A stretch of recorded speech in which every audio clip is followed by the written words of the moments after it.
확인해 보도록 하겠습니다. 자, 화장품입니다. 오늘 시장에서 그나마 좀 올라가고 빨간불을 켜고 있는 업종이 화장품 업종인데 어제 달바 글로벌이나 아니면 APR 같은 경우에는 급락이 나왔는데 반면에 또 오늘 실적 발표한 화장품 종목들은 또 주가가 그대로 버텨주고 있습니다. 손찬희 팀장님, 화장품이 왜 이렇게 뭔가 엇갈리는 평가들이 나올까요? 이게 이제 수출 데이터가 어떻게 보면 좀 증명을 해준다라고 보고 있는데요.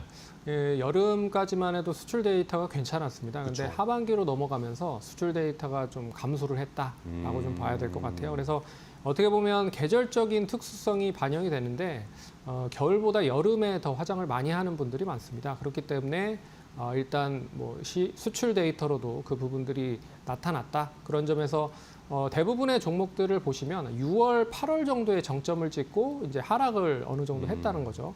그래서 단기적인 조정이 어느 정도 나왔기 때문에 결과적으로 코스피와 코스닥이 상당히 많이 올랐음에도 불구하고 이 화장품 관련된 종목들은 오른 종목이 별로 없습니다. 그런 점에서 이 가격대면 이제 시장 대비해봤을 때도 가격적으로 봤을 때 좀 매력적이다라고 해서 이제 섹터에 대한 저점 매수가 좀 유입이 되고 있다라고 볼 수가 있을 것 같고요. 거기에 이제 3분기 실적이 같이 겸비된 종목들이 좀 더 빠르게 움직이고 있다라고 보시면 될 것 같습니다. 근데 결과적으로 이제 글로벌적인 고객들도 계속 원하고 있는 부분이 가성비를 얼마만큼 많이 쳐주는 그런 기업에 결국엔 제품들이 많이 판매가 될 수밖에 없다라고 보고 있어서 이 K뷰티가 글로벌적으로 가장 반향을 일으키고 있는 게 결국엔 이제 가성비잖아요. 그래서 이탈리아나 미국이나 프랑스 같은 이런 나라들보다 상당히 가격적인 매력이 높습니다. 싸고요. 그리고 상당히 효율적인 그런 제품이기 때문에 그 글로벌적으로 많이 판매가 되고 있다라고 보시면 될 것 같고 최근에 이제 유명인들 SNS 팔로워들을 많이 확보한 그런 인기인들이 결국에 이제 화장품들을 만들어서 콜라보를 상품을 진행을 하고 있는 상황이죠. 그런 점에서 일단 인디 브랜드에 대한 확장세도 이제 증가가 되고 있는 상황이고요.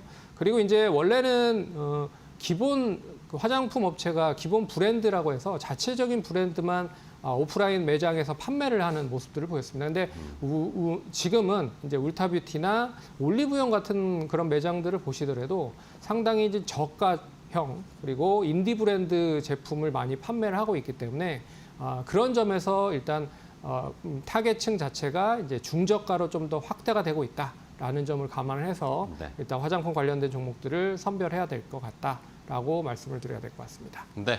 자, 화장품 관련주 오늘 그래도 좀 힘을 내고 있는 상황인데 화장품의 트렌드가 이제 많이 바뀌었죠. 예전에는 우리가 아모레퍼시픽, LG생활건강 이런 빅 화장품들을 많이 주목했다면 이제는 중소 브랜드들도 워낙 너무 많아졌고 이제 대형사들도 중소 브랜드를 오히려 따로 만들어서 레이블처럼 만들어서 이제 화장품들을 파는 전략을 펼치고 있잖아요.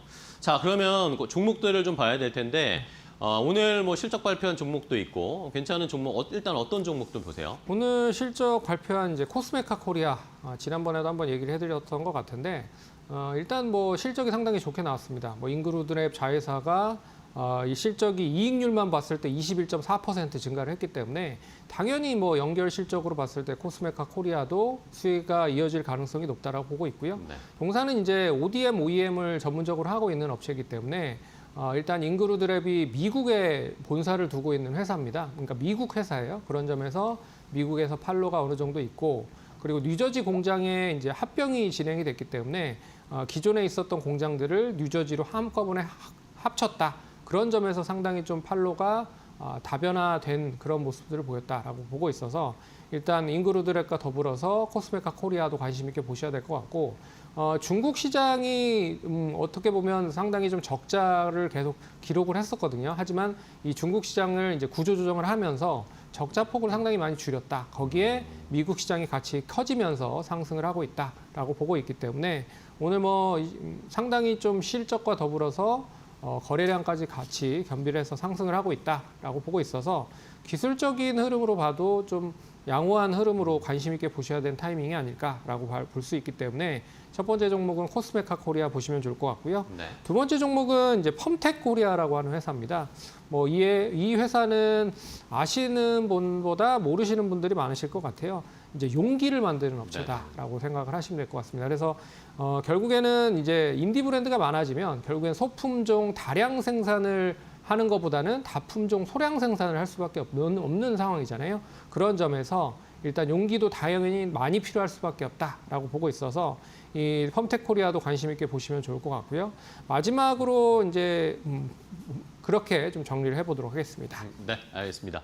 자, 화장품 종목 중에 용기 만드는 펌텍 코리아와 오늘 실적 관련된 코스메카 코리아를 봤습니다. 자, 그러면 탑픽을 골라봐야 될 텐데 뭐 여전히 뭐 중소 브랜드들을 운영하는 그런 화장품 업체 최신의 트렌드를 따라가야 될지 아니면은 어쨌든 주가가 많이 눌려 있는 그동안은 안 갔기 때문에 또 키 맞추기를 할 수 있는 대형주들을 보는 게 나을지 탑픽으로 뭘 보세요, 팀장님? 오늘은 아모레퍼시픽 대형주를 좀 예. 봐야 될 타이밍이 온 게 아닌가라고 생각을 네네. 해봐야 될 것 좋습니다. 같습니다. 왜 그러냐면 이제 이게 아모레퍼시픽의 매출 구성을 좀 보시면 네. 결국에는 중국 시장이 얼마만큼 많이 회복이 되는지가 그쵸. 중요하거든요. 네. 근데 중국 시장이 점차적으로 많이 회복을 가다듬고 있다라고 하는 게 첫 번째 포인트라고 볼 수가 있을 것 같고 그리고 이제 미국 시장에 대한 성장세도 상당히 커지고 있는 상황입니다.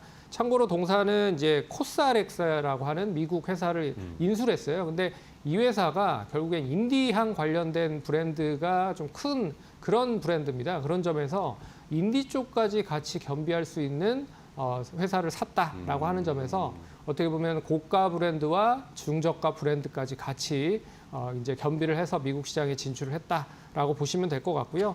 특히나 이제 코스알엑스가 틱톡과 아마존 등에 상당히 좀 많이 판매가 좀 진행이 되고 있기 때문에 결국에 뭐 SNS를 통한 이런 팔로워들에 대한 수혜도 계속 이어질 수 있다라고 좀 볼 수 있을 것 같고요. 그래서 오늘 뭐 실적을 발표를 한 것 같은데 뭐 상당히 좀 좋게 나왔습니다. 영업이익도 전년 동기에 봤을 때 한 약 40% 정도 증가를 했고 순이익도 한 80% 정도 증가를 했기 때문에 실적적인 측면에서도 이제는 바닥이 아닐까라고 확인을 해봐야 될 것 같습니다. 그런 점에서 관심 있게 보시면 좋을 것 같고 현재가가 한 12만 6,300원인데 뭐 12만 5,300원까지 뭐 시장도 별로 좋지 않기 때문에 분할적으로 좀 대응을 하시면 좋을 것 같고 1차적인 목표가 14만 5천원 그리고 선절가는 11만 8천원 그렇게 제시를 해드리도록 하겠습니다. 네, 알겠습니다.